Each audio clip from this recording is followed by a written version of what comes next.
प्राजक्ता माळी, प्राजक्ता माळी. तुम्ही फिल्म क्षेत्रामधल्या महिलांच्या नावाचा गैरवापर करणं बंद करावं. महाराष्ट्रातल्या राजकारण्यांना शोभत नाही. ही अतिशय निंदनीय बाब आहे.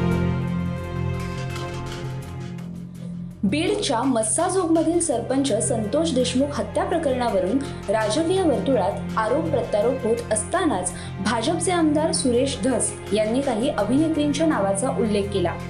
परळीचा सांस्कृतिक पॅटर्न असं म्हणत धस यांनी अभिनेत्री प्राजक्ता माळीचं नाव घेतलं. सपना चौधरी, रश्मिका मंडाना, प्राजक्ता माळी. प्राजक्ता माळी सुद्धा आमच्या इकडे येतात. तर दुसरीकडे प्राजक्ता माळीचे नाव धनंजय मुंडे यांच्यासोबत जोडल्याने प्राजक्ताने संताप व्यक्त केला. यानंतर प्राजक्ता माळीने पत्रकार परिषद घेऊन सुरेश धस यांना प्रत्युत्तर दिलं. गेल्या 1.5 महिन्यांपासून सोशल मीडियातून होत असलेल्या अपप्रचारामुळे आपण त्रस्त असल्याचं सांगितलं. एका लोकप्रतिनिधीने माझ्या नावाचा उल्लेख केल्याने मला पत्रकार परिषद घेऊन बोलावं लागत असल्याचं सांगत तिने महिलांवर होणाऱ्या चारित्र्य हननाच्या मुद्द्यावरून सर्वांनाच लक्ष केलं. सुरेश धस यांनी माफी मागावी अशी मागणी प्राजक्ता माळीने केली. तुम्ही तुमच्या राजकारणासाठी मी विनंती करते, तुमच्या वैयक्तिक राजकारणासाठी तुम्ही फिल्म क्षेत्रामधल्या महिलांच्या नावाचा गैरवापर करणं बंद करावं अशी मी त्यांना विनंती करते. आणि ज्या कुत्सितपणे त्यांनी टिप्पणी केली आहे, या सगळ्या गोष्टीचा प्रसार माध्यमांसमोर हशा पिकवण्यासाठी त्यांनी उपयोग केलेला आहे. हे वागणं महाराष्ट्रातल्या राजकारण्यांना शोभत नाही.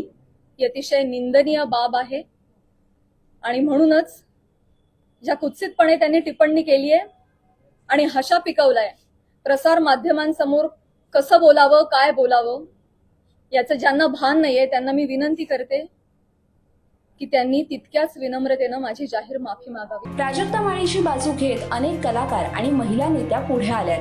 त्यात भाजप नेत्या पंकजा मुंडे यांनी ट्विट करत प्राजक्ता माळीचं समर्थन करत सुरेश धस यांना टोला लगावलाय.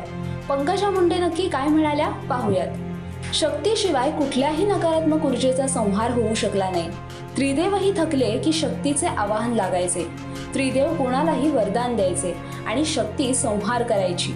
दुर्दैवी घटना हे कलियुगातील स्वतःला काहीतरी मिळवण्यासाठी काहीही करणाऱ्यांसाठी खाद्य आहे. भावना कुठे आहेत? चिमुकल्यांचे बलात्कार, पाशवी अत्याचार आणि निर्घृण हत्या या थांबवणे शक्य आहे ना, पण कायद्याने, नियमाने.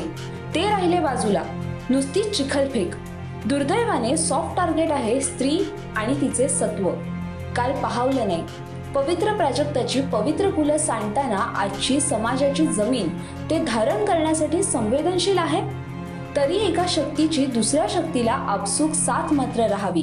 बी strong and make us proud you all. #Women.